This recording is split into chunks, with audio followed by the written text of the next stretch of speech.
Very good morning. Welcome to Celcon Mobile Presents Business Breakfast. ఇక నిన్న వారం మొదటి రోజు మార్కెట్లో లాభాలతో ప్రారంభించాయి. సెన్సెక్స్ 150 పాయింట్లు అండ్ నిఫ్టీ 37 పాయింట్ల లాభంతో ముగిశాయి. But mid cap and small cap sensex నిఫ్టీని అవుట్ పర్ఫార్మ్ చేశాయని చెప్పుకోవచ్చు. మిడ్ క్యాప్ లో స్పెషల్గా మోర్ దెన్ 1% లాభాల్లో క్లోజ్ అయింది mid cap index. And sectorial wise గా చూసుకున్నట్లయితే రియాలిటీ టాప్ గెయినర్ గా నిలబడింది అండ్ టెక్ అండ్ ఫార్మా తర్వాత టాప్ గెయినర్స్ గా ఉన్నాయి.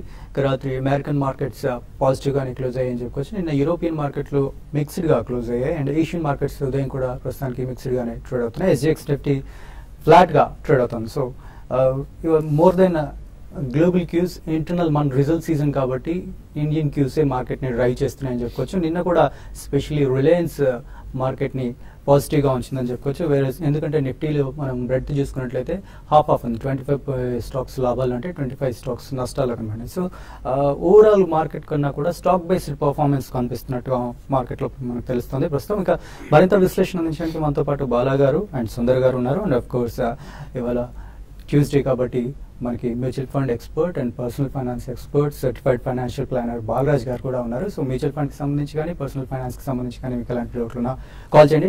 బాలరాజ్ గారు మీకు మంచి సలహా ఇస్తారు. గుడ్ మార్నింగ్ అండి. సో బాల గారు, నేను మార్కెట్ చూస్తే ఓన్లీ పాజిటివ్ గా ఉన్నా కూడా స్టాక్ స్పెసిఫైడ్ మార్కెట్ లాగే కనిపించింది. ఎస్పెషల్లీ స్మాల్ క్యాప్ లో మంచి పాజిటివ్నెస్ కనిపించింది. సో ఇది ఓన్లీ స్టాక్ స్పెసిఫైడ్ మార్కెట్ అనుకోవచ్చా? ఓవరాల్ గా ఈవెన్ మార్కెట్ లో కూడా after last week Friday Reliance result తర్వాత I think follow on buying జరిగిందండి. నిన్న కూడా large cap Reliance has really led the way అనే చెప్పుకోవాలి. It was almost up by close to 5%. So definitely మనకి ఒక ట్రెండ్ గమనిస్తే లాస్ట్ వీక్ 10 days బ్యాక్ ఏవైతే మనకి రిజల్ట్స్ మొదలయ్యాయో even IT companies they were not so bad అనే opinion మనకి మళ్ళీ స్ట్రాంగ్ అవుతుంది. So whenever the commentary of Infosys was not so good, అంటే ఫ్యూచర్ లో కొద్దిగా మాకు అంత ప్రాఫిటబిలిటీ ఉండకపోవచ్చు అన్న కానీ I don't think there was a major reaction in that stock. Similarly TCS current quarter results అంత ఆశాజనకంగా లేదు కానీ ఫ్యూచర్ బాగుంటుందని. So there was a mixed bag amount to HCL Technologies pre results ఒక కాషన్ ఆర్ వార్నింగ్ నోటీస్ అనేది ఇచ్చారు. So I don't think there was a much negativism in IT stocks. Similarly positive trend ఏమో మనం ఇందులో చూసాము, Reliance లో చూసాం, which was very strong. So even front lines doing reasonably well అని చెప్పాలండి. It's all going to be stock specific even in front lines. Mid and small cap లో definitely there is a lot of action అండి. Even yesterday there was a lot of buying by FIs. There could be even mid and small cap buying by FIs also. ఎందుకంటే మనకి ఎప్పుడైతే market negative news కంటే we are seeing a lot of noise about internal politics in India, Bihar election ఇవన్నీ ఉన్నా కానీ market refuses to budge. So last 15 days lo kuda we have seen extremely strong resilience in the market. So adi manaki సూచించేది ఏంటంటే they can be alternate bonds or maybe very small corrections, but ఎక్కడైతే మనకి చిన్న correction వచ్చిందో there is extremely strong pent up demand అనేది మనకి కనిపిస్తుంది. So ఈ నేపథ్యంలో I think going forward also even minor correction calls for a very strong buy and everything else will do well because going forward next 2 quarters will be extremely good. మనకి చాలా positives inbuilt అని ఉన్నాయని చెప్పుకోవచ్చు. The only negative can be extremely bad result for NDA in Bihar. ఒకవేళ జరిగితే there can only B నీ jerk reaction. ఎందుకంటే ఒకవేళ అది జరిగినా కానీ post Bihar election market will come back to normalcy in about 10-15 days time. ఎందుకంటే గతంలో కూడా we have lived through this in the past 1 or 2 decades also. So extremely ఒక్క స్టేట్ ఎలక్షన్ మీద కంప్లీట్లీ స్టాక్ మార్కెట్ పతనం అవుతుందని మాత్రం we don't have to really worry about it. So going forward, all the positives are slowly being built and the 7th pay commission happens to be a huge positive for the Indian economy. Almost 1,08,000 crore outflow untundi. So that's actual purchasing capacity in the hands of Indians. So I'm extremely positive about the markets. There can be minor corrections, but next 10-15 days lo vachina opportunities lo any small decline in good specific stocks or even sectors should be bought into. So బాలగారు, ఇప్పుడు మీరు అన్నట్టు చాలా positive గా ఉన్నారు. మీరు మార్కెట్లు కూడా చాలా బాగా పెరుగుతాయి అని అనుకుంటున్నాం. బట్ నేను ఎస్ఎన్బి రేటింగ్ అండ్ అవుట్లుక్ చూసినట్లయితే BBB- అలాగే స్టేబుల్ గా ఉంచింది. సో నెక్స్ట్ 2 years వరకు కూడా మార్పు ఉండకపోవచ్చు దీంట్లో అంటున్నారు. సో మనం ఇంత గ్రోత్ ఎక్స్పెక్ట్ చేస్తుంటే ఎస్ఎన్పి మాత్రం ఓన్లీ స్టేబుల్ స్టేటస్ కో ఇచ్చింది. సో దీన్ని ఎలా తీసుకోవచ్చు? No, it's all absolute wishy washy statements అండి. గతంలో కూడా మనం చాలా విన్నాం. Because rating agencies cannot be really the angels or they are not the masters of the universe. గతంలో మనం ఎన్నో చూసాం డిఫరెంట్ కంట్రీస్ కానివ్వండి, ఈవెన్ యూఎస్ కానివ్వండి. సో వాళ్ళు అన్నది ఏంటంటే definitely we're maintaining the status quo. It can worsen if the growth does not develop, number 1. If inflation goes out of hands. Number 2, ఇవన్నీ కూడా వాళ్ళు కారణాలు సూచిస్తారు. So definitely we don't have to be scared about it. Going forward every rating agency కూడా they have their own reviews అండి. Very often అంటే గతం కంటే కూడా ఫాస్టర్ గా జరుగుతుంది. Everything else is moving in a very fast and rapid action society అయిపోయింది మనకి. సో ఈ కారణం వలన we have to really see it in a positive nature. వాళ్ళు అటువంటిది ఇస్తే probably there can be much more development. ఒక పాజిటివ్ న్యూస్ మనం అనుకోవాల్సింది ఏంటంటే యాక్చువల్లీ మనకి బడ్జెట్ టాక్స్ అనేవి యూజువల్లీ జనవరి తర్వాత బిగిన్ అవుతాయి. But already, finance minister is being so proactive, almost, 4 months before, ahead of schedule. They've already started discussions with, industry organizations, sectors, top CEOs, Itratra finance ministry, every ministry they're taking it out. So, 4 months prakriya ane cheppali. They're doing very proactive things in the government. So I think there is more of a positive nature for the market going ahead. I'm talking of the next 2-3 years, and there can be minor corrections. Sometimes it can be very ferocious corrections also. మనం recently కూడా చూసాం, ఒక రోజు 1500 points దాకా BSE పడ్డాం, almost 300 to 500 points మధ్యలో.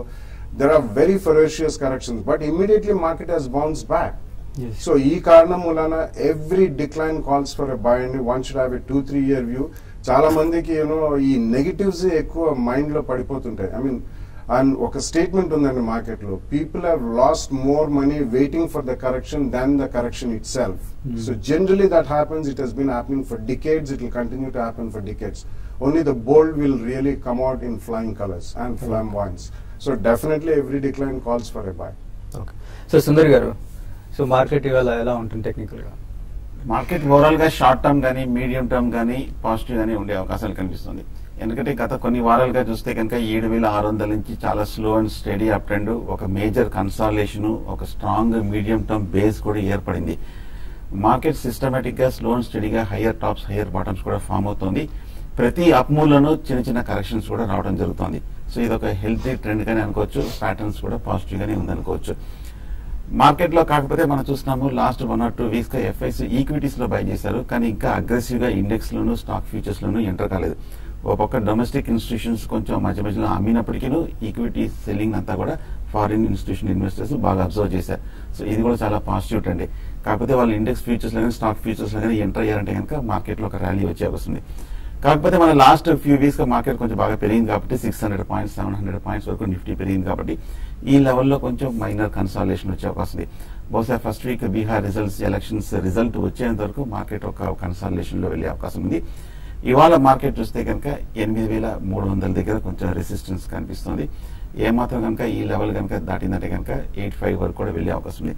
అలాగే bank Nifty చూస్తే కనుక 18000 దగ్గర ఒక స్వల్ప రెసిస్టెన్స్ చూస్తున్నాము. ఆ లెవెల్ దగ్గర కనుక ఫర్దర్ గా బ్రేక్అవుట్ అయ్యి దానిపైన క్లోజ్ అయిందంటే ఫర్దర్ గా పెరిగే అవకాశం ఉంది. అలాగే లాస్ట్ 1 మంత్ గా చూస్తే కనుక బ్యాంక్ స్టాక్స్ అన్ని కూడా మంచి కన్సాలిడేషన్ అయ్యి ఈ 2 రోజులుగా కొంచెం అప్వర్డ్ మూవ్మెంట్ కూడా మనం చూస్తున్నాం. సో వీటిలో కూడా లాంగ్ పొజిషన్ తీసుకోవచ్చు. కానీ ఫ్యూచర్స్ లో లాంగ్ పొజిషన్ తీసుకుంటే మటుకు ఎప్పుడైనా సరే స్ట్రిక్ట్ గా ఒక స్టాప్ లాస్ పెట్టి హోల్డ్ చేయడం మంచిది. రైట్. సో ఇవాళ బాలరాజు గారు మనకి యూటీఐ ఆపర్చునిటీ ఫండ్ గురించి చెప్తున్నారు. So details.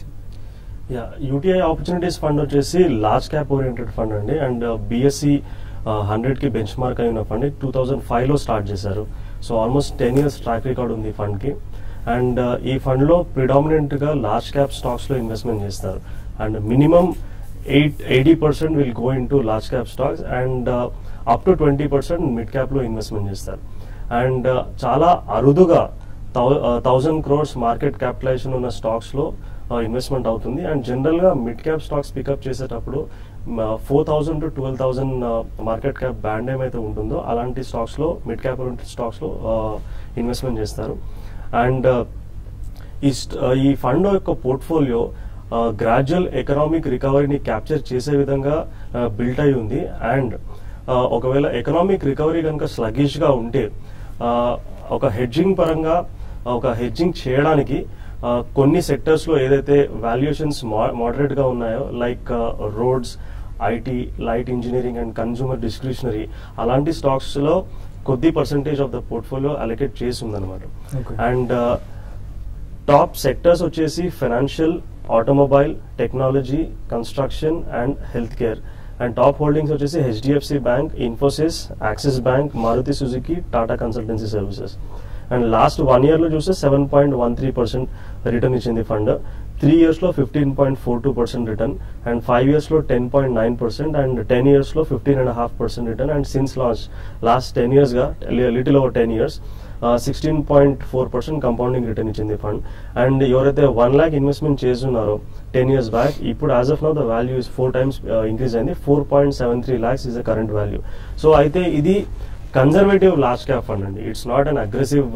మీరు అన్నట్టుగా జనరల్ గా మనకి లార్జ్ క్యాప్స్ లో, స్మాల్ క్యాప్ లో, మిడ్ క్యాప్ లో వచ్చినంత ఫాస్ట్ గా ర్యాపిడ్ గా గ్రోత్ అంతగా ఉండదు. సో దీంట్లో కాస్త తక్కువ రిటర్న్స్ కనబడతాయి. అవునండి. సో జనరల్ గా లార్జ్ క్యాప్ లో కూడా కొద్దిగా అగ్రెసివ్ లార్జ్ క్యాప్ ఫండ్స్ ఉంటాయి, కానీ ఇది conservative large cap fund. And ఇందులో మనకు వెరీ హై రిటర్న్స్ రావు, కానీ ఎవరైతే కన్జర్వేటివ్ ఇన్వెస్టర్స్ ఉంటారో లార్జ్ క్యాప్ లో కూడా కొద్దిగా కన్జర్వేటివ్ గా ఇన్వెస్ట్మెంట్ చేయాలనుకునే వాళ్ళు ఇలాంటి ఫండ్ లో ఇన్వెస్ట్మెంట్ చేసుకోవచ్చు. అట్లీస్ట్ ఒక 15 to 20% of the portfolio can be allocated towards this fund. నుంచి రతన్ గారు లైన్ లో ఉన్నారు. Hello sir, good morning. Good morning అండి, చెప్పండి. Sir, good morning. చెప్పండి రతన్ గారు, అడగండి మీ డౌట్ ఏంటో. సార్, మనకు మ్యూచువల్ ఫండ్ లో 8cc కింద కట్ అయ్యేది, దానికి రిటర్న్స్ ఇచ్చేది దేని కింద కట్ అయ్యేదండి? మనకు ఐటీ కింద mutual fund sir. Okay. So talks ever fund అండి, అది మీకు ఈఎల్ఎస్ఎస్ అంటాం, equity linked savings scheme.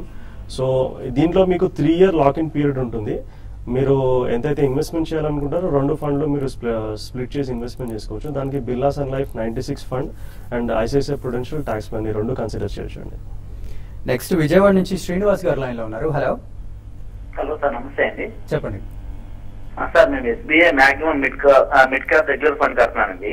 Okay. ఒకటి. ఇంకోటేమో SBI blue chip fund regular plan ఒకటి జీ కడుతున్నానండి. ఓకే. అది పర్లేదండి సార్, అది నో ప్రాబ్లం సార్, బాగానే ఉంటుంది అది. 2 మంచి ఫండ్స్ అండి. కాకపోతే మీరు ఒకటే ఉన్న డబ్బు మొత్తము ఒకటే ఫండ్ హౌస్ లో ఇన్వెస్ట్మెంట్ చేశారు. జనరల్ గా మనము డైవర్సిఫై చేసుకోవాలి, మా అమౌంట్ కూడా వేరియస్ ఫండ్ హౌస్ కి డైవర్సిఫై చేసుకుంటే మంచిది. 2 మంచి ఫండ్సే కంటిన్యూ చేసుకుంటే ఫర్దర్ గా మీరు ఏమైనా ఇన్వెస్ట్మెంట్ చేయాలనుకుంటే వేరే ఫండ్స్ లో ఇన్వెస్ట్మెంట్ చేసుకోండి. నెక్స్ట్ హైదరాబాద్ నుంచి ఇందిరా గారు లైన్ లో ఉన్నారు. హలో. హలో, నేను ఇంద్రన్ మాట్లాడుతున్నానండి. నాకు బాలాజ్ గారితో అడగాలి. అడగండి. బాలాజ్ గారు, ఇది హెచ్డిఎఫ్సి బ్యాలెన్స్ ఫండ్ పర్ఫార్మెన్స్ ఎలా ఉందండి? ఇన్వెస్ట్ చేయొచ్చా? బ్యాలెన్స్ ఫండ్ బాగానే చేస్తుందండి, కంటిన్యూ చేసుకోవచ్చు. ఓకే. నెక్స్ట్ బెంగళూరు నుంచి కాలర్ ఉన్నారు, వెంకట్ గారు. హలో. హలో సార్, నేను వెంకట్ని బెంగళూరు నుండి. చెప్పండి. నేను ప్రాజ్ ఇండస్ట్రీస్ 56 లో ఎంటర్ అయి ఉన్నాను. అది ఇప్పుడు కొద్దిగా రిటర్న్స్ ఇస్తుంది. అది అమ్మేసి డెల్టా కార్ప్ ఏమైనా తీసుకోవచ్చా? Okay. No, definitely not a good switch. And Delta Corp is basically the owner of a few casinos, and probably once upon a time they had some real estate business. And results are never stable, and they're lumpy results. And they quarter bond, quarter bond. But out of gamings or probably casino business, they've never declared any good profit. So it's purely and completely a speculative counter as of now. ఒక్కొక్కసారి out side return రావచ్చు, కానీ ప్రాజ్ నుంచి ఇందులోకి shift over అవడం అంత ఉత్తమం కాదు. ప్రాజ్ ఉంచి మీకు ఒకవేళ అడిషనల్ డబ్బులు ఉంటే మాత్రం కొద్దిగా డెల్టా కార్ప్ తీసుకోండి. But fundamentally speaking they have never shown a stable result at all. కాబట్టి ఎక్కడైనా స్పర్ట్స్ వచ్చినప్పుడు you can book your profit and make some good tidy trading profits. Next Gannavaram నుంచి శ్రీనివాస్ గారు ఉన్నారు. Hello. Good morning sir. Good morning అండి. Sir, monthly 5,000 investment చేద్దాం అనుకుంటున్నాం sir. ఇది ఫిక్స్ టైప్ లో ఇన్వెస్ట్మెంట్ 10 years దాకా చేద్దాం అనుకున్నాం. ఏదైనా కొన్ని స్టాక్ సజెస్ట్ చేస్తారు సార్? ఫండ్స్ అంటున్నారా? Stocks. 5,000 in 2 stocks will be too small an amount, and it's better you follow the mutual fund route. ఎందుకంటే అవగాహన లేని ఇన్వెస్టర్స్ కి లాంగ్ టర్మ్ లో it's very difficult to beat a good fund manager. కాబట్టి 5-star rated equity funds లో మీరు start చేయండి. అవగాహన వచ్చిన తర్వాత డైరెక్ట్ మార్కెట్ ఇన్వెస్ట్మెంట్ స్టార్ట్ చేయొచ్చు. ఓకే. గుంటూరు నుంచి ప్రసాద్ గారు లైన్ లో ఉన్నారు. హలో. నమస్తే సార్, గుంటూరు ప్రసాద్ సార్. చెప్పండి. టాప్ గ్రోత్ లో 4 సంవత్సరాలు ప్రిస్క్రిప్ట్ చేస్తున్నాను సార్. ఏ ఫండ్ అన్నారు? Top growth sir. ఓకే. అదేవిధంగా ICICI Prudential direct regular fund లో 2 సంవత్సరాలు రిపేర్ చేస్తాం sir. ICICI Prudential direct regular fund sir. Okay. చేస్తున్నాం సార్. ఓకే. కంటిన్యూ చేయమంటారా? ఓకే. హెచ్డిఎఫ్సి టాప్ 200 పర్ఫార్మెన్స్ కొంచెం స్లగ్గిష్ గా ఉందండి. సో అందులోంచి మీరు బయటకు వచ్చేసేసి సేమ్ ఇండెక్స్ కి బెంచ్ మార్క్ అయిన fund Birla Sun Life equity fund లో మీరు స్విచ్ అవ్వచ్చు.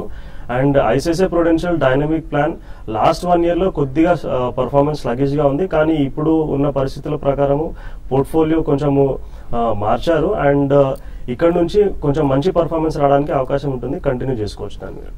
ఓకే, సో మెయిల్స్ చూసే ముందు లాస్ట్ కాల్ తీసుకుందాం. విజయవాడ నుంచి నళిని గారు లైన్ లో ఉన్నారు. హలో. హలో, గుడ్ మార్నింగ్ అండి. గుడ్ మార్నింగ్ అండి, చెప్పండి. ప్రెసెంట్ రేట్ లో ఇండియాబుల్ హౌసింగ్ తీసుకోవచ్చా? ఎంత స్టాప్ లాస్ ఎక్కడ ట్రేడింగ్ కోసం? ట్రేడింగ్ కోసం ఇండియాబుల్స్ హౌసింగ్ ఫైనాన్స్ తీసుకోవచ్చండి. ఈ మధ్య కొంచెం బాగా మూవ్మెంట్ చూసాము. మూవ్మెంట్ తర్వాత 740 to 730 రేంజ్ లో కొంచెం కన్సాలిడేషన్ అవుతుంది అనమాట. Indiabulls housing finance closer to 730 తీసుకోండి. 715 కింద స్టాప్ లాస్ పెట్టుకోవచ్చు. ఒకవేళ 760 770 వస్తే కనుక ఎగ్జిట్ అవ్వచ్చు. ఓకే, మెయిల్స్ చూద్దాం. ఫస్ట్ మెయిల్ చంద్రశేఖర్ గారు చేశారు. టాటా ఫ్యూచర్స్ 379.60 లో అని ఏం చేశారు చెప్పలేదు, బట్ అంతే. ఎగ్జిట్ ఆర్ స్టాప్ లాస్ చెప్పండి అని అంటున్నారు. టాటా మోటార్స్ చూస్తే కనుక ఈ మధ్య మన 280 రూపాయల నుంచి 390 రూపాయల వరకు 100 రూపాయలు పైగా స్ట్రాంగ్ ర్యాలీ రావటం మనం చూసాం. హై రేట్ లో తీసుకున్నారు. నా ఉద్దేశం ఏమాత్రం 1 or 2 days లో ఫర్దర్ గా ఒక రీబౌండ్ వచ్చిందంటే కనుక ఎగ్జిట్ అవ్వండి. ఎందుకంటే షార్ట్ టర్మ్ డైలీ చార్ట్ లో ఓవర్ బాట్ లో పొజిషన్ ఉంది కాబట్టి కొంచెం కాషియస్ ఉంది. స్టాప్ లాస్ అడిగారు, స్ట్రిక్ట్ గా 370 కింద రీసెంట్ లో దగ్గర కింద స్టాప్ లాస్ పెట్టి హోల్డ్ చేయండి.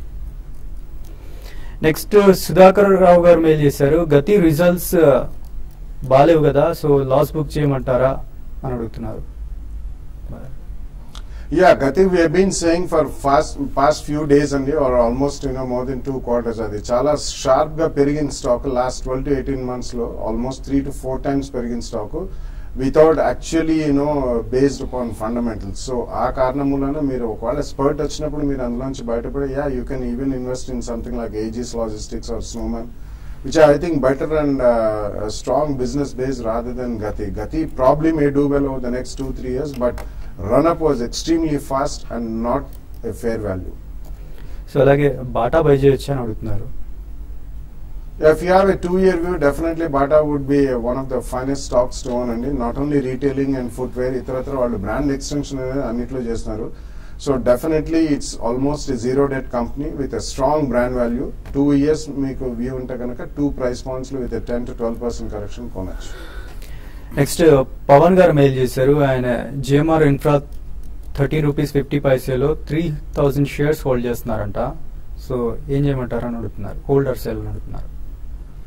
ఈ మధ్య 10 రూపాయల నుంచి 1450 వరకు పెరిగిన స్టాక్ 15 రూపీస్ దగ్గర చాలా స్ట్రాంగ్ రెసిస్టెన్స్ కనిపిస్తుంది. నా ఉద్దేశం 15 రూపీస్ లో ఎగ్జిట్ అవ్వచ్చు. సో సుందర్ గారు, ఇంట్రోడలో మార్కెట్ ఎలా ఉంటుంది? ఓపెనింగ్ చూస్తే కనుక ఫ్లాట్ గా కనిపిస్తుంది. బహుశా 10 points 20 points అటు ఇటుగా కన్సాలిడేషన్ అయ్యే అవకాశం కనిపిస్తుంది. 8250 దగ్గర స్ట్రాంగ్ సపోర్ట్ కనిపిస్తుంది. దాని కింద ట్రేడ్ అవుతే మటుకు కొంచెం ఇంట్రాడే షార్ట్ పొజిషన్ తీసుకోవచ్చు. బట్ ఓవరాల్ గా లాంగ్ పొజిషన్స్ స్టాప్ లాస్ పెట్టి మెయింటైన్ చేయండి. 8300 ఫర్దర్ బ్రేక్ అయిందంటే కనుక మార్కెట్ లో ఫర్దర్ లాంగ్ పొజిషన్ తీసుకోవచ్చు. ఓకే, సో అలాగే ఇప్పటి వరకు హైదరాబాద్ లో మనం TV5 తరఫున సిఎస్సి తరఫున ఇన్వెస్టర్ సమిట్స్ నిర్వహించాము. అయితే హైదరాబాద్ బయట కూడా నిర్వహించాలని చాలా మంది కోరుతున్నారు. సో మనం ఈసారి హైదరాబాద్ బయట అంటే ఈ నెల 31వ తేదీన విజయవాడలోని బెంచ్ సర్కిల్లోని వి కన్వెన్షన్ సెంటర్లో, అలాగే 1వ తేదీన గుంటూరులో భాష్యం క్యాంపస్ లో ఇది ఇన్వెస్టర్ సమిట్ నిర్వహిస్తున్నాం. సో ఈ సమిట్ కి హాజరు అవ్వాలనుకునే వాళ్ళు మా నెంబర్స్ మీకు కనిపిస్తున్నాయి. సో రిజిస్టర్ చేసుకొని హాజరు తప్పకుండా అవ్వండి అండ్ బెనిఫిట్ అవ్వండి. మన అనలిస్టులు అందరూ అక్కడ ఉంటారు. సో మీకు లైవ్ లో వాళ్ళ సజెషన్స్ తీసుకునే అవకాశం లభిస్తుంది. ఇది వాళ్ళ బిజినెస్ బ్రేక్ఫాస్ట్.